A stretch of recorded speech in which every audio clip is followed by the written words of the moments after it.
Hey guys, so we are back with another video. मैं हूं संजीव, ये है राघव। तो हम लोग हाजिर हैं आप सबके सामने एक नई वीडियो के साथ। और ये वीडियो है वर्ल्ड अफेयर्स का। ठीक है, तो वीडियो का टॉपिक जो है ये है आपका India hits out at Netherlands, don't tell us what to do. जी हाँ, इंडिया नीदरलैंड्स को धमका चुका है कि हमें मत सिखाओ, बाप को मत सिखाओ कि क्या करना है और क्या नहीं। वीडियो देखेंगे, पूरी डिटेल में जानकारी मिलेगी सर के स्टाइल में, क्योंकि भाई आपको पता ही है उनके नॉलेज एक नंबर जियो पॉलिटिक्स पे और पॉलिटिक्स पे समझ बहुत ही अच्छी है उनके। बिल्कुल सर की समझ टीचर है यार, मैं क्या बोल रहा हूँ उनके बारे में।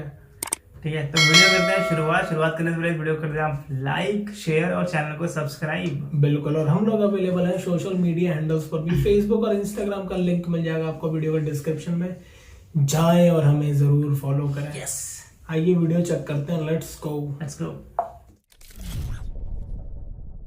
नमस्कार and welcome you all world affairs. मैं हूं प्रशांत धवन। नाउ रिसेंटली आपने बहुत से आर्टिकल्स देखे होंगे जहां पर लिखा है कि इंडिया ने एक बीफिटिंग रिप्लाई दिया है नेदरलैंड्स देश को। यहां पर आप देख पाओगे India hits out at Netherlands over must not abstain at UNGA. Basically क्या था कि नेदरलैंड्स के एक एम्बेसडर की तरफ से इंडिया को स्टेटमेंट आई कि आप लोगों को इस तरीके से वोटिंग नहीं करनी चाहिए यूनाइटेड नेशंस में। मतलब कि नेदरलैंड्स हमको बताएगा कि हम लोग as a free sovereign country कैसे वोट करेंगे यूनाइटेड नेशंस में। तो इंडिया ने इसका एक प्रॉपर जवाब दिया है। डिस्कस करेंगे यहाँ पर जवाब इंडिया ने दिया कैसे है, और एक्चुअली यहाँ पे आप ये भी जानेंगे कि किस तरीके से इन दी एंड नेदरलैंड्स पीछे हट गया है। और इससे हमको यही पता लगता है कि आज के समय इंडिया की जो डिप्लोमेटिक पावर है ये कितनी बढ़ चुकी है। नाउ डिस्कस करते हैं इस टॉपिक को इन डेप्थ। मगर आगे बढ़ने से पहले आपसे एक प्रश्न पूछूंगा। आप सबको बताओगा हमारे हो चुके हैं 100 यूनिकॉर्न। आप सबको भी बताइए, मैंने इस पर काफी वीडियोस बनाई थी, आपको बताया था यूनिकॉर्न्स होती क्या है। एक ऐसी कंपनी जिसकी मार्केट वैल्यूएशन $1 बिलियन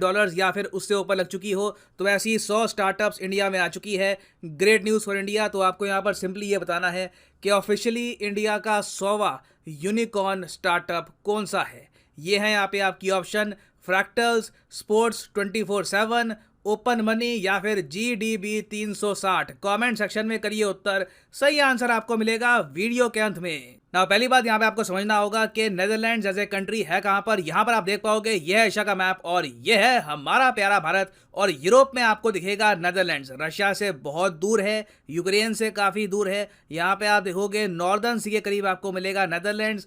1,70,00,000 के आसपास की आबादी है। कैपिटल है इस देश की एम्स्टर्डम। और नेदरलैंड्स और इंडिया के रिलेशंस काफ़ी हद तक नॉर्मल है। मैं ये नहीं कहूँगा कि हम लोग बहुत स्ट्रांगली आपस में ग्लोबल पार्टनरशिप को बिल्ड कर रहे हैं जैसे कि इंडिया इजराइल या फिर इंडिया फ्रांस। मगर नेदरलैंड्स चाहता है कि इंडिया की मार्केट में इनको ज़रा एक्सेस मिले। India European union free trade agreement को नेदरलैंड सपोर्ट करता है और ऑल टुगेदर एक काफ़ी पॉजिटिव इंपैक्ट इनका रहा है इंडिया की ग्रोथ स्टोरी में। और रिसेंटली आप अगर देखो तो नेदरलैंड्स के मिनिस्टर इंडिया में आए थे। यहाँ पर आप देख पाओगे लिखा है डच मिनिस्टर ने कहा है कि इंडिया और नेदरलैंड्स बिल्कुल सेम पेज पे हैं on the invasion of Ukraine. India और नेदरलैंड्स के विचार यहाँ पर बिल्कुल सेम है कि वॉर बिल्कुल खत्म होनी चाहिए। और डच जो यहाँ पर लिखा है ना, ये एक्चुअली नेदरलैंड्स के लोगों को कहती हैं।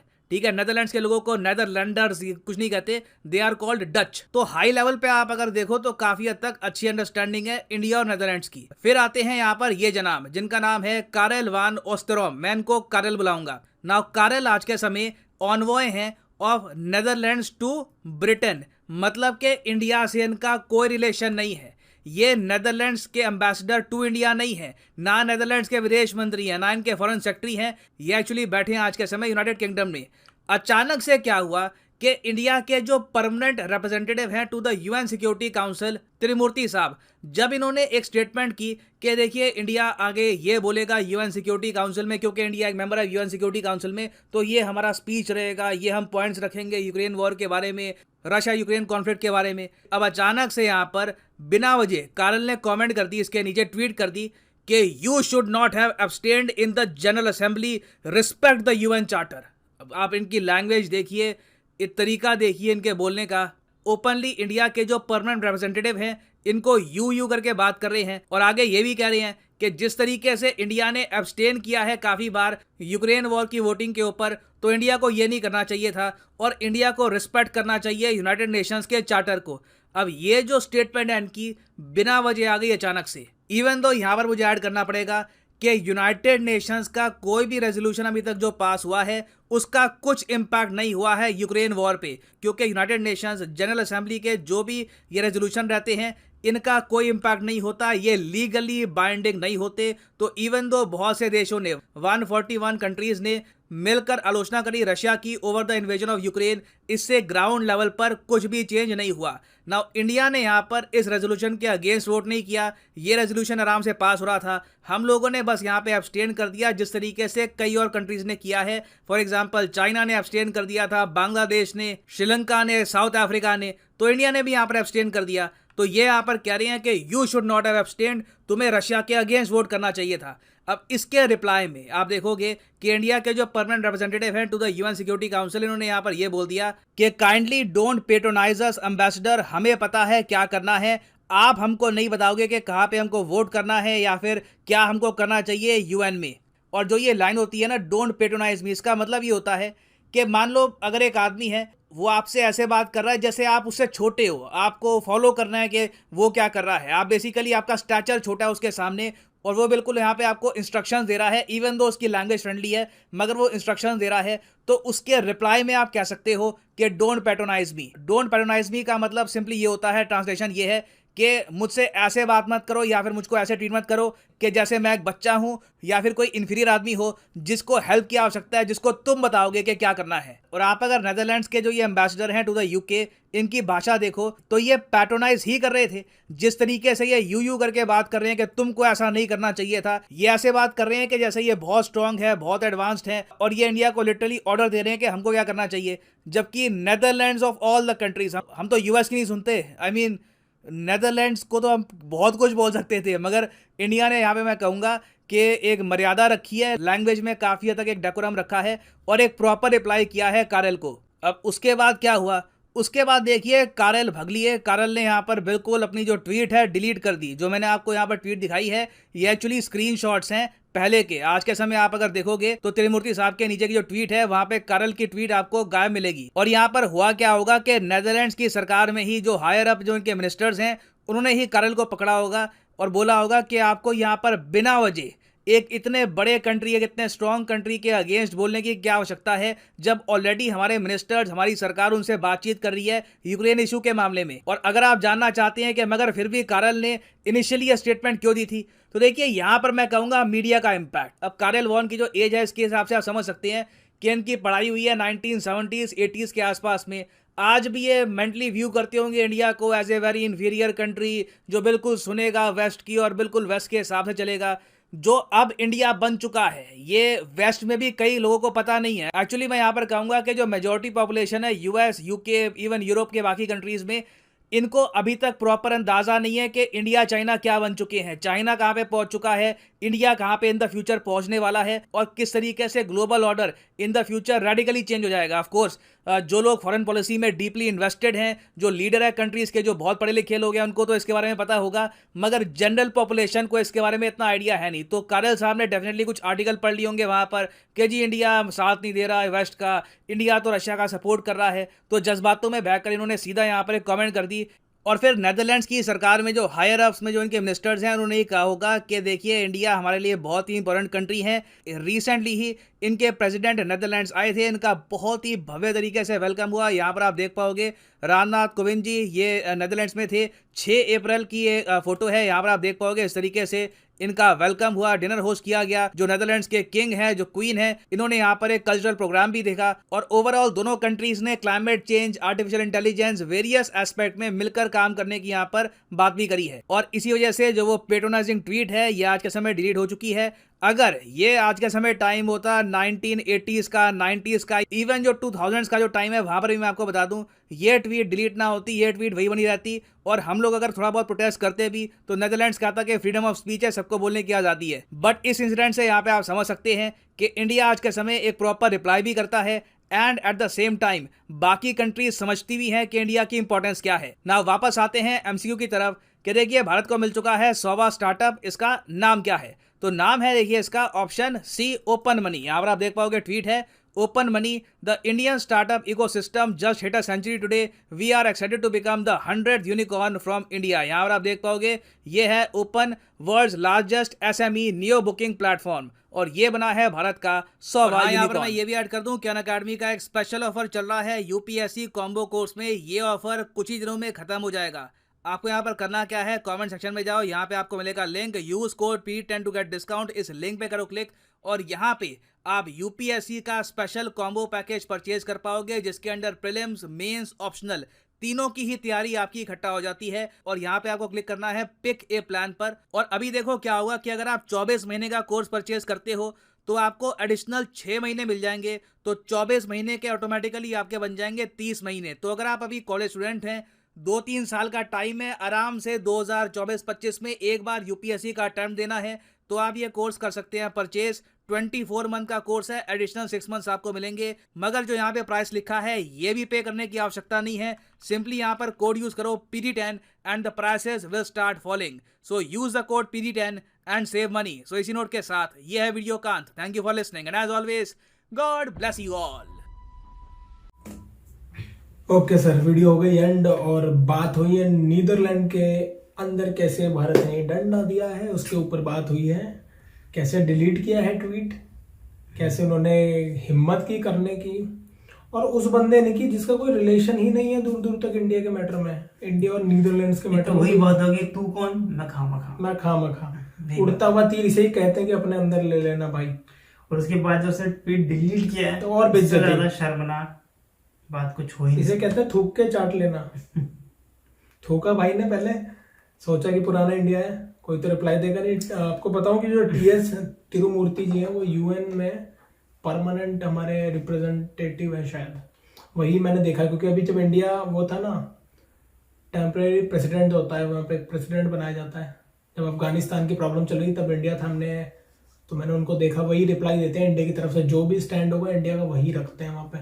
अभी 15 देशों की, कितने देशों की तब मीटिंग बुलाई थी इन्होंने, खुद प्रेसिडेंट थे तो पूरे 15 देश आए थे, सारे बड़े बड़े देश। नीदरलैंड्स तो था ही नहीं, कहीं नहीं था। सारे चाइना, आपका फ्रांस, वीटो पावर वाले तो सारे ही थे, रूस। तो ये पावर है उनकी। अब क्या बोल रहे हो तुम? देखो उनसे रिलेशन हमारे अच्छे हैं, नो डाउट। उनको पता लगा होगा तो भाई, एक आदमी की सनक होती है ना, कुछ भी समझ लेता है, कुछ भी बोल लेता है। उनको पता नहीं कि भारत के लोग, यहाँ के लोग भाई थोड़े सेंटिमेंटल होते हैं। हल्की बात बुरी लग गई ना, फिर आप गए, बुरी लग गई तो लग गई। लेकिन थोड़े सेंसिबल है पाकिस्तान के मुकाबले, हम लोगों में पता है कि कहाँ तक रुक जाना है, हमारा नुकसान कहाँ तक नहीं हो रहा, वहां तक हम बोलते हैं। ठीक है भाई, तो वीडियो पे बात हुई। देखो वीडियो में जो भी था, वीडियो का हिसाब भाई ये था कि भैया हमें मत सिखाओ कि हमें करना क्या है, और इसका टॉपिक भी यही था। ठीक है, और बोल भी वो बंदा रहा है जिसका कुछ लेना देना है ही नहीं। ठीक है, सिखा हमको बोल रहा है जिसको भाई क्यों सिखा रहा है भाई हमें वो? मन है भाई बड़ी बड़ी कंट्रीज हैं सब लोग, मतलब भाई हम फ्रांस भी गए थे, फ्रांस में तो कुछ बोला नहीं। ठीक है भाई, उनको जो बोलना था उन्होंने बोल दिया, मतलब अलग तरीके से बोला एक तरीके से। हाँ भाई, उन्होंने भाई एकदम डिसरिस्पेक्टफुल तरीके से बोला कि भाई यू करके बात कर रहा है। भाई रिस्पेक्टेड सर तो लगाता कम से कम बंदा। ठीक है, ऐसे बात कौन करता है भाई? नीदरलैंड। तो भाई ये बहुत ही ज्यादा थोड़ा सा गड़बड़ था जो भी था। और इंडिया को भाई कोई सिखा नहीं सकता कि इंडिया को करना क्या। ठीक है, इंडिया को जो करना है वो करके रहेगा, चाहे कोई भी कंट्री हो। हम तब नहीं सुने जब 1970-80 की बात थी, बांग्लादेश बना दिया ना, पूरी दुनिया एक तरफ थी। तब नहीं सुना जब तुम हमें कहते थे सच में गरीब, तब तो थे भी यार, मैं मानता हूँ। तब नहीं झुके US और इनके प्रेशर। अब लग रहा है तुमको? अब तो कुछ हो नहीं सकता भाई, अब इंडिया है भाई। सनक चुके हो गए तुम लोग, बुद्धि नहीं है। सर कह रहे थे कि 1970-80 के आसपास ये पढ़े होंगे। ठीक है, और ये आपका ब्रिटेन में एम्बेसडर है नीदरलैंड्स के। ठीक है, इंडिया के अलग होंगे अभी जो नीदरलैंड्स के होंगे इंडिया में। ठीक है, उन्होंने कोई कमेंट नहीं किया, कोई मतलब नहीं है। इनको खुजली हुई थी, अलग ईच काट दो कोई ने। ठीक है, डरमिकुल लगाओ ना, घमौरिया हो गई अंदर। तो भाई साहब इनको जवाब बनता था देना, और बहुत अच्छे से दिया हमारे सर ने, बहुत करारा जवाब दिया इनको। नाम क्या था? कैरल। कैरल। इनको बता दूं कि भैया, आपको बता दूं इनकी मतलब 1 करोड़ का देश है, 1.75 लाख के आसपास, 1.75 करोड़। हाँ, 1 करोड़ 75 लाख के आसपास आबादी है इनकी। 1 ट्रिलियन की इकोनॉमी है। PPP में भी 1 ट्रिलियन है, और आपका नॉमिनल में भी 1 ट्रिलियन है। ओवरऑल 17वीं रैंक आती है इनकी नॉमिनल में, और 21वीं आती है शायद उसमें। चलो PPP में अगर एवरेज मैं बता रहा हूँ कि भाई तुम ट्रेड नहीं करना क्या हमसे? कुछ भी चल रहा है। इनकी मेजॉरिटी भाई यूरोप में ही एक्सपोर्ट करते हैं ये लोग, और इंपोर्ट करते हैं चाइना से, रूस से, क्या पता इंडिया से भी कुछ लेते हो। इंडिया और इतना ज्यादा ट्रेड है नहीं हम लोगों का, रिकॉग्नाइज ही नहीं करता एक तरह से, समझ लो ट्रेड के मामले में इंडिया ने।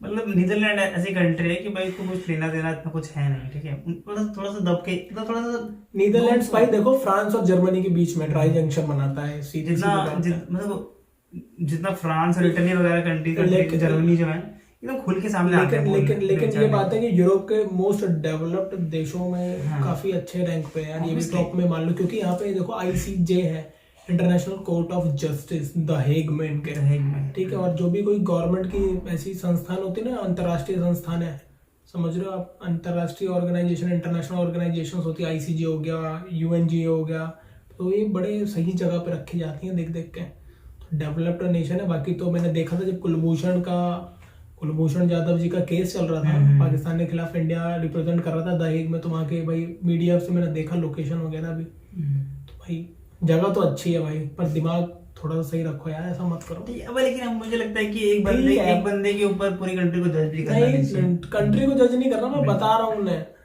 खैर वो तो यार समझ भी नहीं पाएंगे हिंदी, मैं बता ही क्यों रहा हूँ।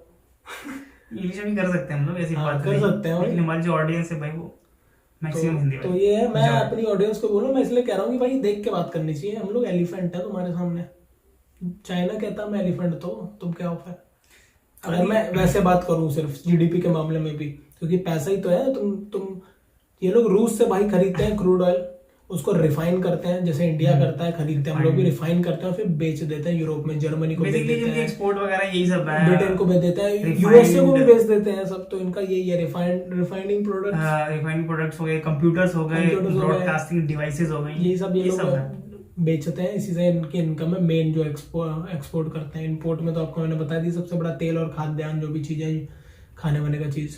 तो ठीक है, देखो कंट्री इंडिया के लिए एक बंदे से, वही जैसे भाई ने बोला कि यार नहीं जज करना चाहिए, लेकिन मैं अपनी तरफ से यार भाई ईगो हर्ट हुआ है मेरा तो भाई ये बात है। बाकी देखो नीदरलैंड से अच्छे रिश्ते रहे हैं, पुराने भी और आज भी।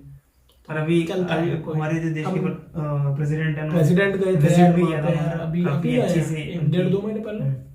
हाँ, काफी अच्छे से उनका मतलब मान रखा गया वहाँ पे, और वहाँ की क्वीन से भी मिला है। बिल्कुल। तो आप लगाओ, देखो पर कैपिटा इनकम ज्यादा है, पर मेरे ख्याल से मतलब कंट्री भाई अच्छी कंट्री है, ऑब्वियसली बात है, डेवलप्ड है भाई तरीके से, पूरी तरीके से डेवलप्ड है, अच्छा सब कुछ अच्छा है। बट इंडिया को इग्नोर कोई कर ही नहीं सकता भाई, इंडिया के अगेंस्ट कोई ऐसे स्टेटमेंट दे ही नहीं सकता। मैं इसीलिए तो हंसी आ रही है मुझे कि यार सोच के तो दो, किसको दे रहे हो 135, तुम हर चीज में हम तुमसे बड़े हैं भाई।